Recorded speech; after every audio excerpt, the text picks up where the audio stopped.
Hello, this is Microphone Media. Please like, subscribe, and share. Thank you. ሰላም ጤና ይስጥልኝ። እንደምን ዋላችሁ እንደምን አደራችሁ። በመላው ዓለም ላይ ያላችሁ አድማጮቻችን ሰላም ለእናንተ ይሁን። ይህ ማይክሮፎን ሚዲያ ቁጥር 2 ነው። ለማይክሮፎን ሚዲያ ቁጥር 2 አዳዲስ የሆናችሁ ደግሞ እንኳን ደህና መጣችሁ እያለን ሰብስክራይብ ያላደረጋችሁ ሰብስክራይብ አድርጋችሁ የደወል ምልክቷን መጫን አትርሱ። ይሄ አዲሱ ቻናላችን በአማርኛ አድርገን ወደ እናንተ የምንመጣነን እና ይሄንን ኢንፎርሜሽን በየጊዜው ያስፈልጋል የምንለው ሀቅነቱ የተረጋገጠ ዜናዎችን ስናገኝ ቶሎ ብለን በአማርኛ አፕሎድ የምናደርግበት ነውና አፕሎድ እንዳደረግን ወዲያው ኖቲፊኬሽን ከዩቲዩብ እንዲመጣላችሁ የደወል ምልክቷን መጫን አትርሱ። ላይክ ደግሞ ማድረግ አትርሱ እያልኩኝ እንግዲህ መቆየት ደግ ነው፣ ሁሉም ለማየት መቆየት ጥሩ ነው ብለዋል። ኤርትራ አሁን ከፍተኛ ለውጥ ላይ ወይ ነውጥ ላይ የፈለጋችሁ በሉት ነው ያለው። ኢትዮጵያ ውስጥ ደግሞ ከፍተኛ ረሃብና ችግር ከፍተኛ የሆነ ወዴት እንደሚያመራ ኢትዮጵያ የምትባል አገር ትኖራለች ወይ የሚያስብል ደረጃ የደረሰች ጠቅላይ ሚኒስትሯ ጨንቆት አውሮፓ ውስጥ የሚንከራተትበት ጊዜ ነው ደርሰን ያለ ነው። በጣም የሚገርም ነገር ነው። ሁሉን ለማየት ግን ምንድነው አልናችሁ? መቆየት ደግ ነው። አድማጮቼ እንኳን ቆያችሁ፣ እንኳን ለግንቦት 20 አደረሳችሁ። አዎ በአሁኑ ጊዜ ግንቦት 20 የሚያከብረው አለ፣ የማያከብረው አለ። ግንቦት 20 ትርጉሙ ምን መሆኑን የሚያውቅ ያከብረዋል፣ የረሳው ደግሞ አያከብረውም። ያው የኢትዮጵያ ሕዝብ በትዕዛዝ ነው እንጂ ግንቦት 20 አላከብርም ብሎ የሚቀመጥ እቤቱ የሚውል ይኖራል ብለን አንገምትም። ግን እቤትህን ዋል ስለተባለ እቤቱ እየዋለ ነው ያለው። ይህንን እያልኩኝ እንግዲህ ወደ ዛሬ ዝግጅት የልለፍና ኤርትራ ውስጥ ኤርትራ 34ኛ ዓመቷን የነጻነት በዓሏን እያከበረች ነው። አሁንም ጋዜጠኞችም እዛ ገብተዋል። እነ ስታሊን ገብረስላሴ ሌሎችም ጋዜጠኞች ገብተዋል። እነዚህ የምታዩዋቸው ያላችሁ ኢሳት የነበሩ አሁን ደግሞ የራሳቸው ሚዲያ ያላቸውም ከዚህ በፊት ገብተው ከፕሬዚደንቱ ኢሳያስ አፈወርቂ ጋር የተነሱት ፎቶግራፍ እና ኢንተርቪው ነበረ። ምንድን ነው ግን እስቲ እንየው ጋዜጠኞችን። እነዚህ ጋዜጠኞች ምን እያደረጉ ነው? ስታሊንስ ምን እያደረገ ነው? ከኛ ጋር ከቆያችሁ አጠር ያለ መልእክት እናስተላልፍላችኋለን። ይሄ ሀቅነቱ የተረጋገጠና ወቅታዊ የሆነ ነው። በተለይ ደግሞ አሁን የባህር በር በሚባልበት ጊዜ ኤርትራና ኢትዮጵያ ሊዋጉ ነው እየተባለ በአውሮፓም በአሜሪካ በዚህ በምንኖርበትም በመላው ዓለምም እየተነገረ ያለ ነገር ነው። የኢትዮጵያ ሚዲያዎችም ሌሊትና ቀን የሚሰሩበት ያሉት የባህር በር መብታችን ነው እየተባለ ነው። ምንድን ነው የሚካሄድ ያለው? አስመራ ምን እየተደረገ ነው? ትግራይና ኤርትራስ ምን እየተደረገ ነው? ይህንን ወደ እናንተ እናመጣለን፣ ጋዜጠኞችንም ጨምረን። ከኛ ጋር ቆዩ። ለአጭር ጊዜ ነው የምናቆያችሁ እያልኩኝ ደግሜ ደግሞ ላይክ ያላረጋችሁ እስካሁን ላይክ አድርጉትና፣ ምክንያቱም አዲስ ቻናል ስለሆነ አበረታቱት።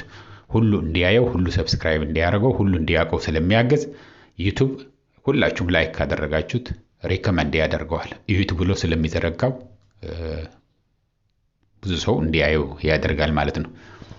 ይህንን እያልኩኝ እንግዲህ አድማጭ ወደ ዛሬው ዝግጅት ሳልፍ ኤርትራ ውስጥ አሁን ከፍተኛ የሆነ በተጠንቀቅ ነው ያለው። ሌላ ከሳልል በተጠንቀቅ ነው ያለው። ኢትዮጵያ ትወረኛለች ብሎ እያሰበ ነው። በትግራይ በኩል ግን ይህንን በደንብ አድርጋችሁ አዳምጡኝ። በትግራይ በኩል ወደ ኤርትራ የሚሄድ ሰራዊት አይኖርም። 4 ነጥብ። ይሄ የተወሰነ ነው። ትግራይ የጦርነት አውድማ ማድረግ አትፈልግም አገሯ። በትግራይ አንዲት ጥይትም ወደ ኤርትራ እንድትተኮሳት አይፈቀድም። በኤርትራ በኩልም እንደዛ ነው አሁን ያለው። ከፍተኛ የሆኑ ለውጦች አሉ አድማጮች። አሁን ከኤርትራና ከትግራይ ወይ ደግሞ ከኤርትራና ከኢትዮጵያ ዶብ ትግራይ ስንል ያው የኢትዮጵያ አካል ነች እስካሁን ድረስ ያለችው። ግማሿም ያክል 50% ያው ተይዘዋል፣ ተነጥቃና ያለችው። ግን የተቀረው ረጅሙ ሰፊውና ረጅሙ የኢትዮጵያና የኤርትራ ቦርደር ወይም ድንበር ማለት ነው አድማጮቼ፣ በትግራይና በኤርትራ ነው ያለው። እዛ ላይ ግን ሰላም አለ። አሁን ሰላም የትግራይ ሰራዊትም የኤርትራ ሰራዊትም ምንም መነካካት የለም። በርቁ ይተያያሉ፣ ቀርበው አብረው ይበላሉ፣ ይጠጣሉ። ምንም ችግር የለውም። የተፈጸመው ጄኖሳይድ ተረስቶ አይደለም። የተፈጸመው ጄኖሳይድ ይታሰብበታል፣ ይነጋገርበታል። የሚመጣ ያለው ትውልድንም ተነጋግሮ እንዳይደገም ያደርገዋል። አይረሳም፣ እየተከበረ ይኖራል። ቂም ይዘህ ቁስልህን እያከክለ መኖር ሳይሆን እንዳይደገም ግን አይረሳም። ይቅር ትላለህ ግን አትረሳውም። የወጋ ቢረሳ የተወጋ አይረሳም የሚል አባባል አለ አይደለም? ይህን ነው እና አሁን ስታሊን ገብረስላሴ ወደ ስታሊን ልውሰዳችሁና አድማጮቼ፣ ያው በሰፊው እሱ ሲመጣ ብዙዎቻችሁ እውነት ለመናገር ስታሊን ምን እያደረገ ነው? ስታሊን ምን አደረገ? ኢንተርቪው ያደረገው ወይ ጠቅላይ ማን ነው? ፕሬዚደንት ኢሳያስ አፈወርቂ ሌሎች ሚኒስትሮችን ስተገናኙ ወይ ምናምን። እኛ አጠር አድርጌ ስነግራችሁ ከስታሊን ገብረስላሴ የሚሆን ከሌሎች ጋዜጠኞች ኤርትራ ላይ ያሉት ምንም ግንኙነት የለንም። ምንም። ልክ እንደናንተ ሶሻል ሚዲያ ላይ ነው የምንሰማው። ልክ እንደናንተ እነሱ የሚለጥፉትን ነው የምናየው። ስለዚህ እዚህ ቢሆን ስልካቸውን እናውቃለን። ግን ምን እያደረግክ ነው? ከማን ጋር እየተነጋገርክ ነው? ፕሬዚደንቱ ኢንተርቪው ያደረግከው ወይ አላደረግከውም? ወይ ቢያደርገው ደስ ይለናል። ፕሬዚደንት ኢሳያስን ልክ የኢሳት ጋዜጠኞች አሁን የምታዩዋቸው ያላችሁ ሂደው ኢንተርቪው እንዳደረጉት፣ ከእሱ ጋር እንደተነጋገሩ፣ ከእሱ ጋር ፎቶግራፍ እንደተነሱ፣ ከእሱ ጋር ምሳ እንደበሉ፣ ከእሱ ጋር ብዙ ነገር እንዳሳያቸው ፕሬዚደንት ኢሳያስ ለትግራይ ጋዜጠኞችም ስታሊን እና ከሱ ጋር የሄደው ሌላኛው ቢያሳያቸው፣ ኢንተርቪው ቢያደርግ፣ ቃለ መጠይቅ ቢሰጣቸው ደስ ይለናል። እንደ አንድ ትግራዋይ እኔ አሁን ለምሳሌ በጣም ደስ ይለኝ ነበር። ለምን? ዋና ዋስትና ይፈልጋል የትግራይ ህዝብ፣ ለሌላ አይደለም። ከዚህ በኋላም እንዳንካድ እንፈራለን። ከዚህ በኋላም ውጊያ እንዳይነሳ በትግራይ በኩል ያለው ነግሬያቸዋለሁ፣ ተወስነዋል። ይሄ ህዝቡ ነው የወሰነው። የትግራይ ህዝብ ጦርነት በቃን ብለዋል፣ መሮናል ብለዋል። የመረረን የዛሬ 30 ዓመት ነው ብሎ ተናግረዋል። የትግራይ ህዝብ መሮናል።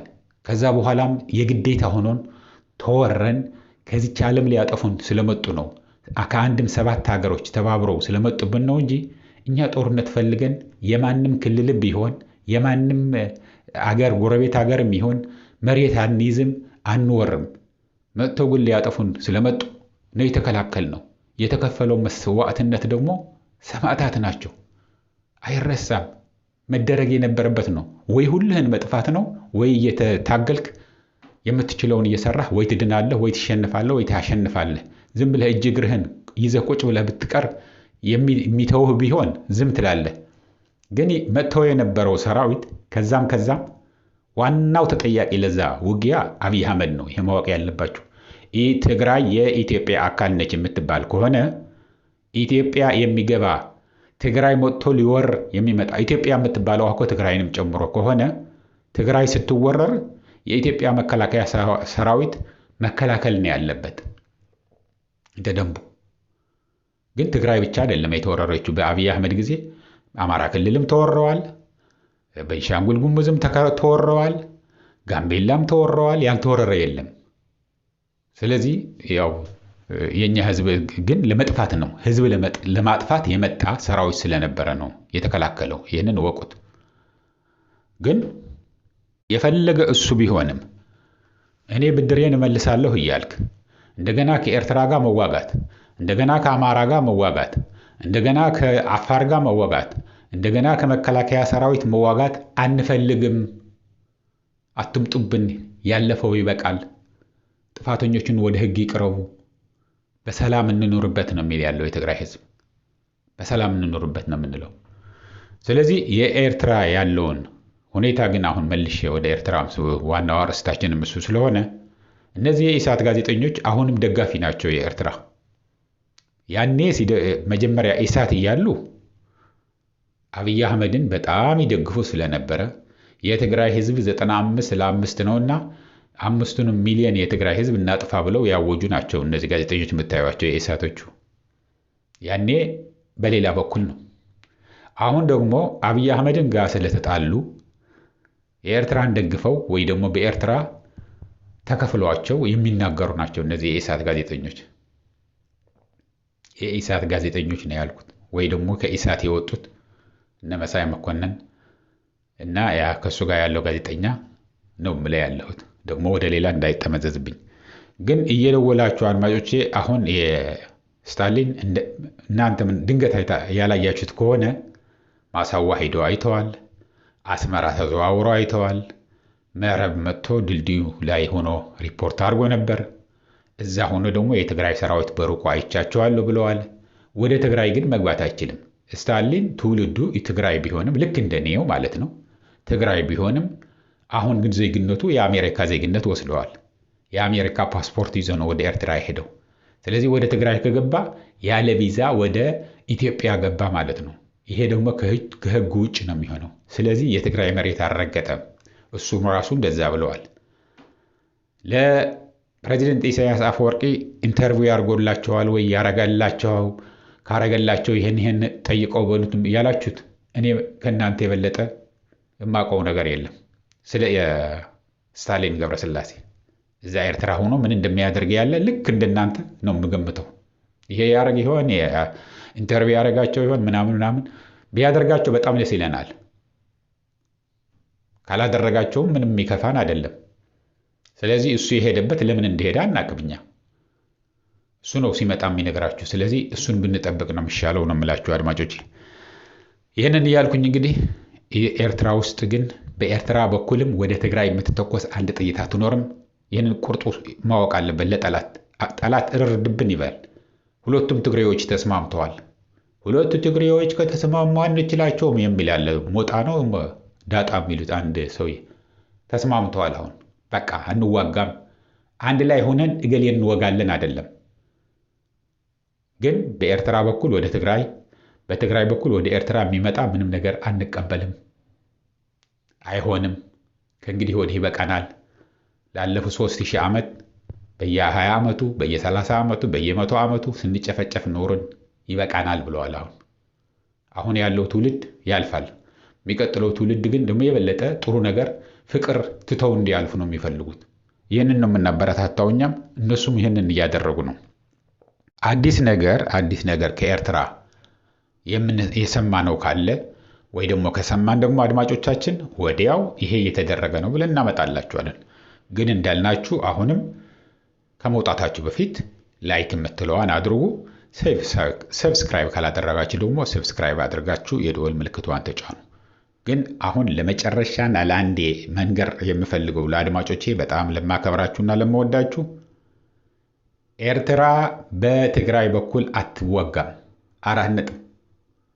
በቃ ከኤርትራውያን ስህተት ሰርተዋል። መጥተው እኛን ጨፍጭፈውናል ከጠላት ጋር ሆነው እያልን የእነሱ ስህተት ነው ካልን ከእነሱ የምንሻል መሆናችንን ማሳየት የምንችለው በምንድን ነው?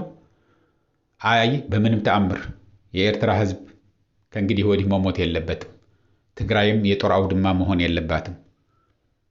ኤርትራም ጭራሽ ውጊያ መንደር እንድትሆን አንፈልግም መባሉ ለኤርትራውያን ከራሱ ከፕሬዚደንት ኢሳያስ አፈወርቂ ጀምሮ በሙሉ ልቡ ተነክተዋል። ይሄ ሁሉ በደል፣ ይሄ ሁሉ ችግር፣ ይሄ ሁሉ ዘረፋ ተካሂዶበት የትግራይ ህዝብ ተቀይሞናል፣ ተጣልቶናል ብለው ሲያስቡ የነበሩት አይ እኛ የፈለገ ብንጣላ የፈለገ ቂም ብንይዝ ግን ህዝቡ የኤርትራ ህዝብ የትግራይ ህዝብ የደረሰበትን እንዲደርስበት አንፈልግም። አንድ ይሄ ነው። ሁለተኛና ትልቁ ደግሞ የኤርትራ ህዝብ አጥፍቶ እዛ ዝም አይልም፣ የትግራይ ህዝብም ያጠፋል። ሁለቱም የትኛው ቀድሞ ይጥፋ ነው እንጂ ሁለቱም እንዲጠፉ ነው የሚፈለገው።